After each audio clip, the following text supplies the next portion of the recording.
What's up guys, this is combustheory. I know it's been a very long time since I made a video. However, I'm back now and we're going to be doing some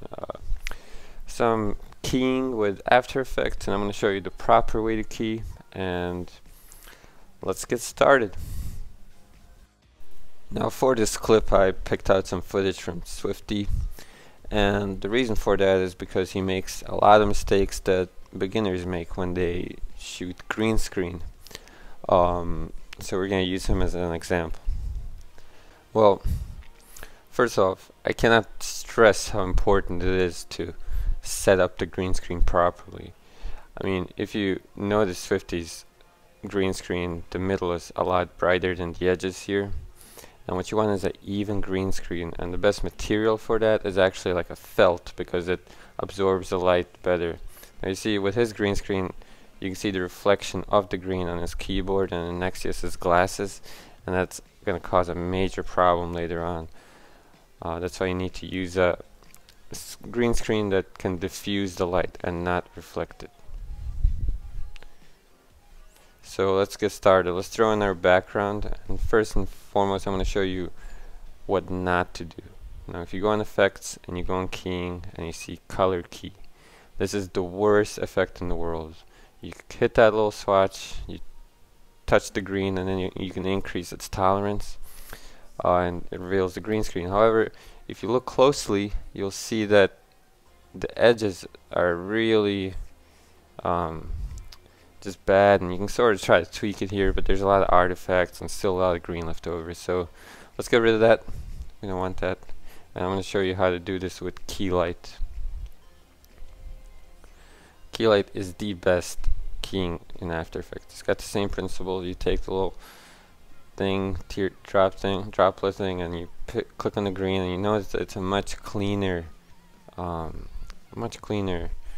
green screen than with color key. The edges are better, but we're going to tweak this a little more later on. What I want to show you first though is how the keying actually works. I mean, you notice here that Nexus's glasses are sort of coming off, and the keyboard and mouse are also alpha'd out because they're reflective. But let me show you how this actually works. If we go up here and we go on screen matte, you'll see black and white. Now the black is what's going to stay, or what's going to go alpha, and the white is what's going to stay. So if you hit the color, you can sort of tweak the black to what you so it's blacker and keys better. Now if we go under screen matte and we clip the white, we're going to make the whites a little whiter, and they're going to be less alpha'd out. There's a bunch of other controls in here that you can mess with. This is just going to be a short video, so we're not going to get into that. But screen disposit white is good, and if you want to shrink also, that's good. But we'll do that a little bit later. What we want to do is fix that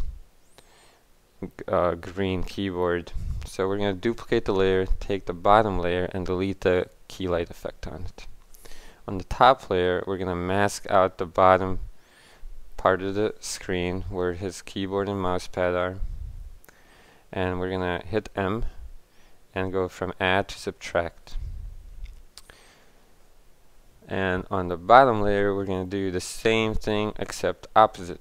We're going to mask the bottom part of the screen, but we're going to leave it as add.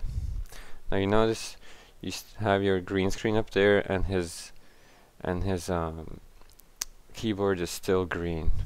Normally I would use an adjustment layer, but it can create problems with green screening. So let's actually fix this up a little bit here. We want to feather it out a little bit. If you press F, it'll bring up your feather, and you want to do it for both layers, so it's a bit more of a smoother transition. So let's put it more into context. If we go open up curves, you notice that the background is more red, so we're going to increase the red a little bit, and also increase the green, just counterbalance that red a little bit, and we're going to bring down the blue. So what that does is just put it more into the context of the background, and we can mess a little bit more around with this with the levels.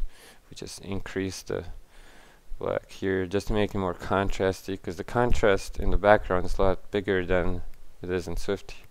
Now you notice that his bottom part of his leg is still the old color, so we can just copy and paste those effects onto the second layer of footage, and now it looks a little bit more normal. Let's add a vignette, so Control Y for the solid, and you mask out. You create your mask here. I only like to do the outer edges for the vignette. I don't like to go all the way around. It makes it look like tunnel vision. But that's a preference. Now if we hit M on the solid and we hit invert, we check that invert there, and we press F for the feather and just drag that until you like it, and it's feathered. It looks pretty good. Now you notice the edges are not perfect, so if we can mess around with that Keylight a little bit more here, we open up Screen Mat and just mess with the softness a little bit, and maybe shrink the green screen edge around them a little bit. Yeah, that's a lot better for me. There you have it. Easy green screen.